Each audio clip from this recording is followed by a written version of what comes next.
Crypto products and NFTs are unregulated and can be highly risky. There may be no regulatory recourse for any loss from such transactions.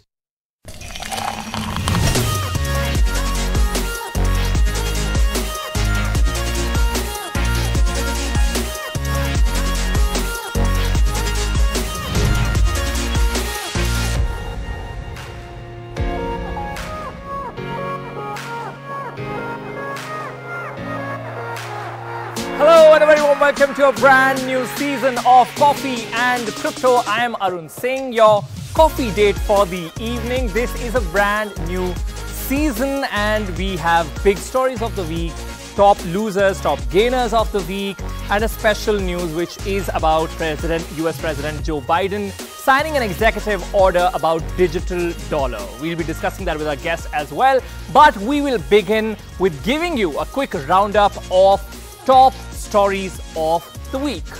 So first, we'll begin with our country. Finance Minister Nirmala Sitharaman said the government will state its position on cryptocurrencies after completing the ongoing consultation process. So the minister was responding to a question by Ashish Singhal, who's founder and chief executive of CoinSwitch, at the India Global Forum in Bengaluru on March 8. She said, I quote, "The consultations are on. You're welcome to participate in it.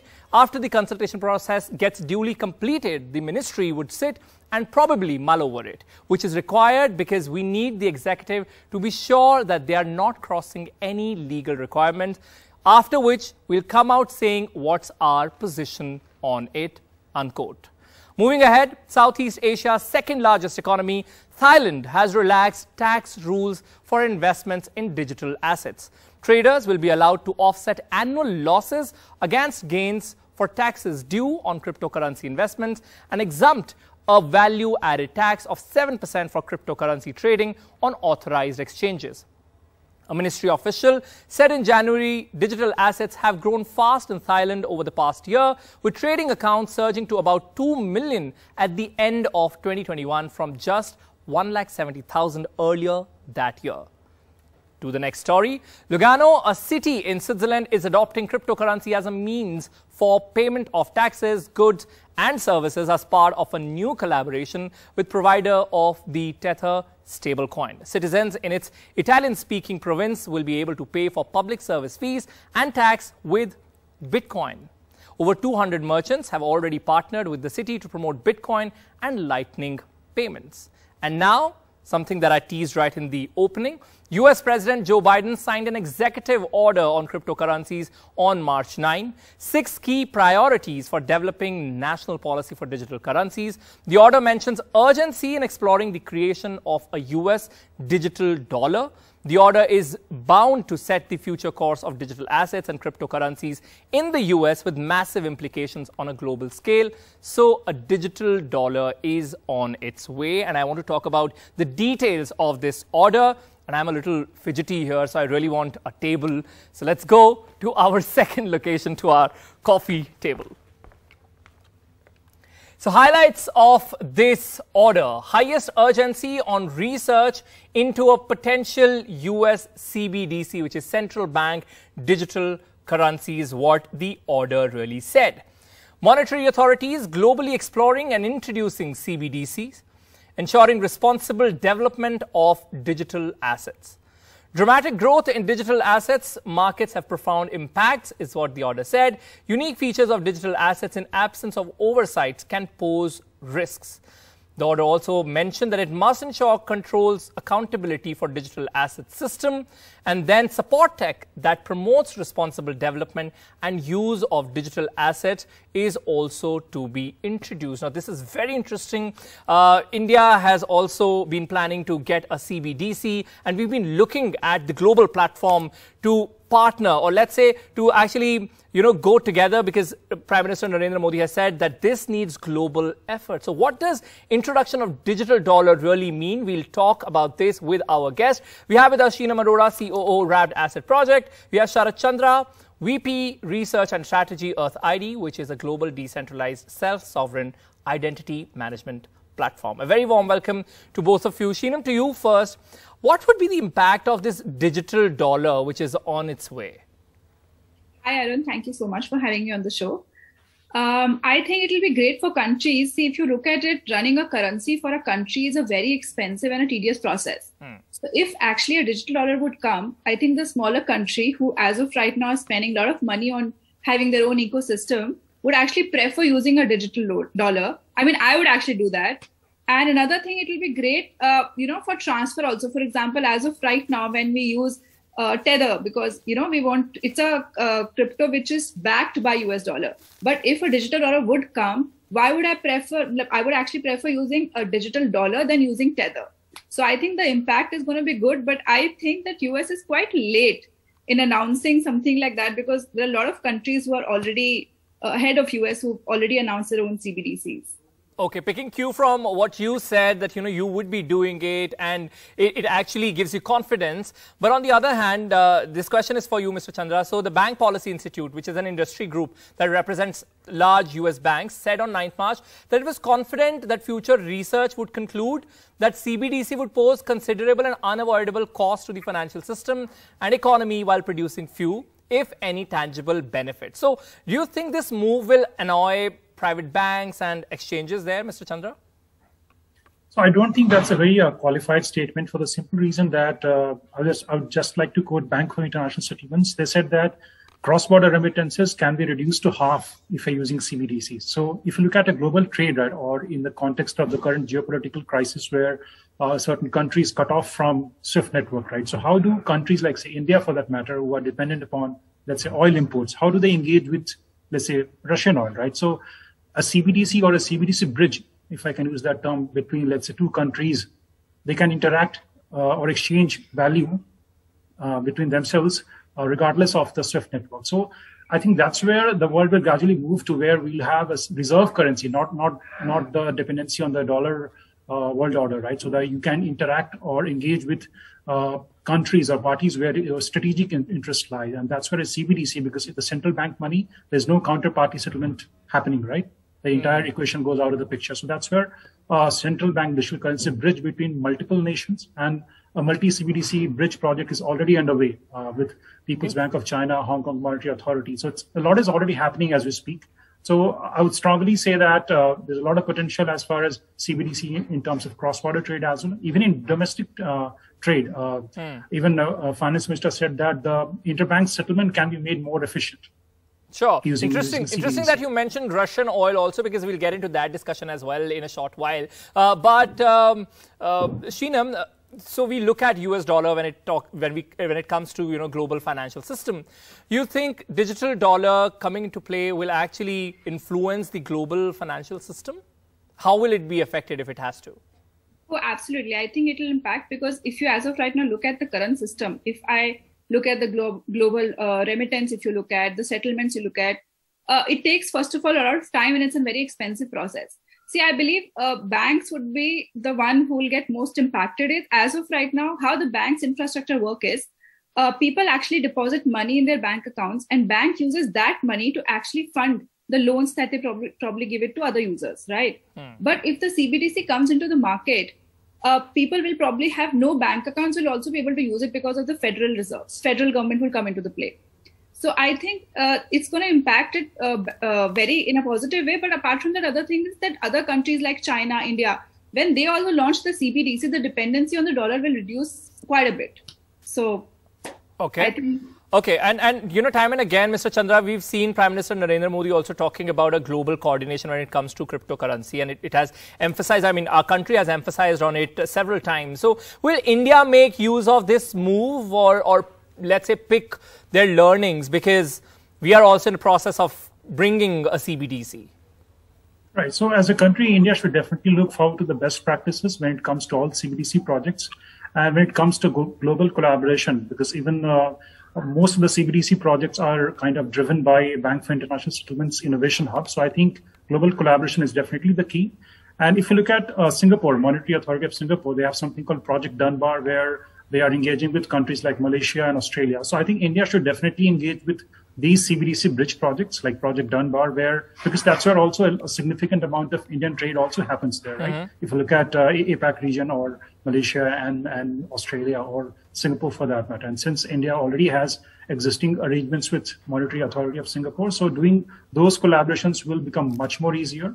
And through NPCI and MAS both are interlinked when it comes to enabling faster payments as well. And since NPCI has gone global with now its UPI is available in Nepal as well, right? So why not take UPI further and start using digital rupee on UPI rails in areas where UPI already has some presence? Okay, I want to shift the focus of our conversation, but before that, let's give you a quick watch of the market. We'll tell you about the top gainers and top losers here. So let's begin with top gainers. These are top crypto gainers in 24 hours. First is Base Protocol, that's in green. Then we have SHIB there, and there we have Qatar 2022 token as well. COVID Dodge there also in green, and Ucoin also seeing a surge. And now let's have a look at top losers. We have XFTM, then we have Pups, next we have Honor, Bellendao in red, and in the end we have Hydraverse as well. And I want to talk about market here. Of course, the entire world was looking at the Russia-Ukraine crisis, and this entire crisis has shined a spotlight on cryptocurrency. We've covered that extensively in our previous episode. But the way cryptocurrency has braved the crisis, I mean, which is very unlike the other conventional currencies, do you think it's a new phase for cryptocurrency, Sheenam? I think it is. If you look at the current war situation, and it's very easy for any banks or anybody to freeze some accounts, but in crypto world it's just not possible because it's pseudo-anonymous. Yeah. So looking at the current situation, I think crypto has really taken it to a next step, and now people actually see the positive sides of crypto, because what I've read in the reports is Ukraine actually got 50 million plus funding in cryptos. It did. From all around the world. Yeah. So I mean, if you look at it, I mean, it's gone another level, and more and more people will have faith in the system now because it's going to be using for a positive impact. As of right now, we'd heard the negative sides of cryptos being used for underworld, the dark web. But look at this currently, I think it's another level. Yeah, you spoke about Ukraine, but on the other hand, there were reports of Russia also possibly, trying to evade all these sanctions via cryptocurrencies. So that's another conversation here. But Mr. Chandra, as we've seen, crude oil prices going up, and that had a direct impact on the conventional currencies that we have. Do you think this is a new way that people can really choose or go towards? I mean, is this will this push more people to adopt it maybe? Yeah, definitely. Yeah. So many people will start looking at crypto, especially when the current fiat monetary system is under stress. For example, the way it kind of unfolded in Russia, where banks were not available, cash wasn't available in ATM counters, right? So people started moving towards crypto, and a lot of them, they started trading as well, right? So some of the oligarchs also tried to kind of move their assets back to crypto and then take it out. But again, that didn't happen. That's another story. But still, people will gradually start embracing crypto, especially if they want to contribute to humanitarian effort. Whenever there's a crisis in any country or any geography for that matter, people who are passionate about certain cause, they can use crypto and start donating and start contributing. So that way, it's a very significant move. And we also saw meme currency, Dogecoin, coming to rescue for Ukraine. So that's really interesting, and interesting times that we are witnessing. But thank you for joining us for this conversation. This is the first episode of the second season of Coffee and Crypto. I'm glad that both of you could make it. But now it's time for us to take a very short break. But after this break, we'll be talking about a very interesting investment strategy, which is a recurring buy plan. And I just realized I've said interesting so many times in this episode, but that is that's the entire thing, right? It's a very interesting episode. So don't go anywhere. Join us after the break. You're watching Coffee and Crypto.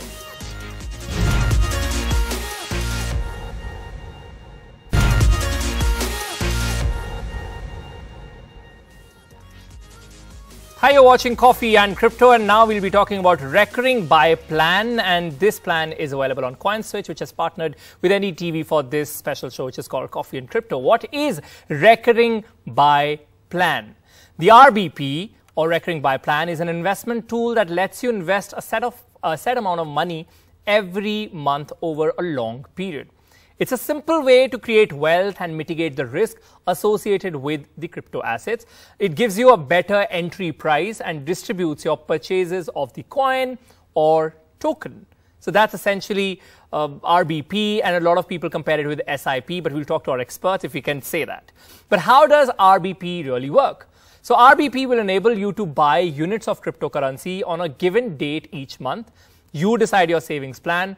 Perhaps the best thing about RBP is that you don't need time. You don't actually need to time the markets. As crypto assets are inherently volatile, investing through an RBP is a better option than timing the markets, is what CoinSwitch claims. You stay invested through the highs and lows of the market and make the best of unpredictable market movements. Beginners and long-term investors can look at investing in RBP to avoid market volatility and impulsive decisions. And I'm going to confirm this with our guests as well. But they say it's consistent, disciplined, and dependable. Instead of investing a large amount at once, you can put in small amounts every month over a long period. And now we have our guest, Abhijit Kadapa, with us, who's Associate Director, Product, Data and Design, CoinSwitch Kuber. A very warm welcome. My first question has to be that why should I choose RBP over any other investment strategy or tool? So RBP is a feature that we've built. It gives you the option to set or schedule your entire crypto investments, right, in a month-by-month fashion. So you can buy a particular crypto and you can say that I want to buy this for 100 rupees on the 2nd of every month. And after that, it just happens automatically. You don't have to worry about it. And that's one of the easiest way for probably people who don't want to kind of time the market, right? This becomes a very easy way for them to average the price at which they're buying. And it helps them accumulate wealth over a period of time. Okay, but the claims are that, it fights the volatility of the market. But a layman would also say that, since the market is so volatile, fixing a date would also put me at a risk, right? But you don't know what the market would look like on that fixed date. Yeah, so RBP or SIP is always a long-term strategy. This is not for people who are like day traders, right, who try to time the market. This is specifically for those people who want to kind of hedge their bets for long term. So even though the market is volatile, there's always a possibility that the market will move in an uptrend over a period of time. And that's when you schedule this on a monthly basis and then look at it a kind of a year after or 5 years after, definitely volatility won't come into that long of a period. It's mostly in a daily or a monthly basis, right? So that's how you can kind of completely remove volatility from that equation if you're looking at it from a long term. Sure, you in a way told us about your customer base, but still I would ask, who does it fit the best? So the best kind of audience for this kind of an order type would definitely be those users who don't have time to kind of time the market or do their technical analysis around it. And they just know that this is a coin that they want to back. And they know that they can kind of spend a set amount of amount every month, right? And all they need to do is set up an RBP, and then they don't need to worry about it after that. But we can call it SIP. It is an SIP, right? It is an SIP in general. Okay. So how to start an RBP on your app? And I also have a bit of explainer on that, but I would like to hear from you as well. So one was definitely a lot of users did request for it. So we listened to them. And the second thing is also we looked at the patterns of some of the users where there were certain users, set of users who were kind of simulating this on their own, right? They were coming every month and buying a particular crypto for a particular amount of rupees. So we just thought that why not automate this for them? And since it was also a highly requested feature, we kind of built it and then we launched it. Okay, so if you're opening the CoinSwitch app, how do you really choose this is what we'll quickly tell you. The step one is that you have to choose the RBP option on the app, and then you add your preferred amount, and it can be anything. So that's step one. Now, step two is that you set your preferred installment repeat date. So again, if you're starting it on 5th of this month, then you can keep the same date for the next month. And in the end, that's the last step. That's third step, which is confirming your order. And voila, you're done. So that's all that we had for this episode. This was the first episode of the second season of Coffee and Crypto, and we are excited to give you a lot of crypto content, and you'll get high on coffee and cryptocurrency. My name is Arun Singh. It's goodbye from my side.